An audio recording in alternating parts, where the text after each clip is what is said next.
ओम साई राम। शिरडी साई बाबा सत्संग में आपका स्वागत है। राधा कृष्ण माई शिरडी साई बाबा की अनन्य भक्तों में से एक थी। हालांकि वे सिर्फ 9 साल के छोटे से समय के लिए शिरडी में रही, लेकिन उन्होंने श्री साई बाबा और शिरडी की बहुत सेवा की थी।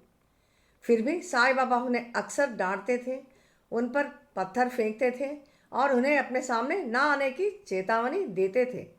लेकिन उनके निधन के बाद बाबा ने कुछ ऐसे बातें कहा जिसे सुनकर सभी भक्त चौंक गए थे। आइए आज के इस एपिसोड में यह जानेंगे कि राधा कृष्ण माई के बारे में बाबा ने ऐसा क्या कहा था जिसे सुनकर सब हैरान हो गए थे।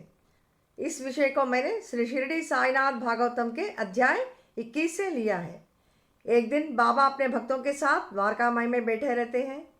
बातचीत के दौरान बाबा उन भक्तों के नाम याद करते हैं जिन्होंने उनकी और शिरडी की बहुत सेवा किए थे। बाबा हेमत पंत को याद करते हैं जिन्होंने श्री साई सच्चरित्र लिखा था।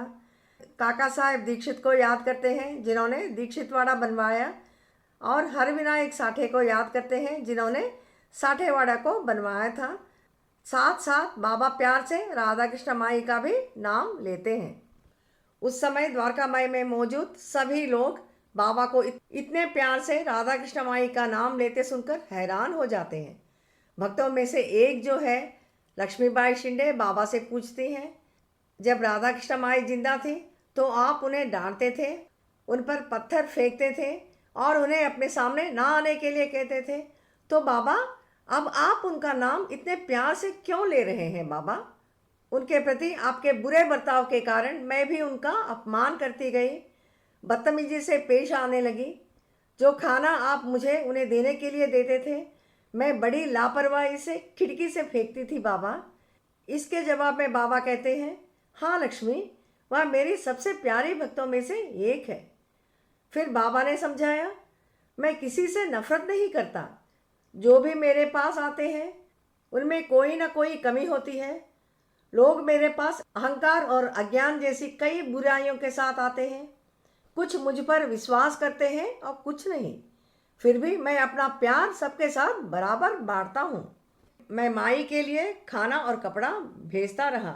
अगर मैं सच में नफरत करता था तो उसे ये सब नहीं भेजता। मैं ऐसे लोगों को खाना खिलाने के लिए ही भिक्षा लेने जाता हूँ लक्ष्मी। इसके अलावा उसने क्या गलती किया? माई की कमजोरी है, उसकी शारीरिक सुंदरता, उम्र और बुद्धिमत्ता पर ज़्यादा आत्मविश्वास। वह खुद को अधिक बुद्धिमान समझती थी। मैं हमेशा उन कमियों को नियंत्रित और ठीक करता रहा। बाबा आगे कहते हैं, अपने 9 साल के दौरान राधा कृष्ण माई ने बहुत सेवा किया। शिरडी साई संस्थान की स्थापना, हर दिन आरती, चावड़ी और पालकी जुलूस और बूटीवाड़ा का निर्माण में महत्वपूर्ण भूमिका निभाया। इन्हीं कारणों से मेरे दिल में राधा कृष्ण माई के लिए गहरा प्यार और स्नेह है। राधा कृष्ण माई का जीवन अटूट भक्ति, समर्पण, धैर्य, दृढ़ता और मार्गदर्शन का प्रमाण है। वह साईं बाबा के सबसे सम्मानित भक्तों में से एक थी और उन्हें अपने इन गुणों के लिए बाबा से प्रशंसा का आशीर्वाद मिला। हम हमेशा साईं बाबा को याद करें और उनका आशीर्वाद प्राप्त करें। अगले एपिसोड में बाबा के एक और अद्भुत लीला के साथ मिलेंगे। ओम साई राम।